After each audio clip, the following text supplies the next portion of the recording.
At ito na nga yung ating pinapasagutan nga kagabi sa ating post na kung saan nga ay halos 100% ay nakasagot ng tama. Ganun nga pala kadali yung ating clue na pinost dito sa Facebook. At ang tumbas nga natin dyan ay maghahatid nga tayo ng ulam sa mga taong nakasagot. Kaso nga lang sa sobrang dami nila baka wala na tayong maulam. Pasensya na. At ako nga pala si Janko lang inyong filingerang Mima na isang OFW dito sa Pinas. Uy, hindi ka OFW.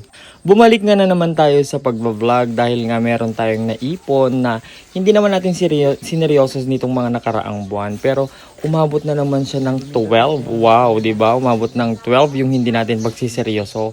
Kaya naisipan kong magseryoso ulit. Talagang seryoso na to ha. Naisip ko nga kasi itong mga panahon na to o mga buwan na to ay talagang matumal naman yung rebanding natin, hosting at tindahan na nga lang ang ating binabantayan.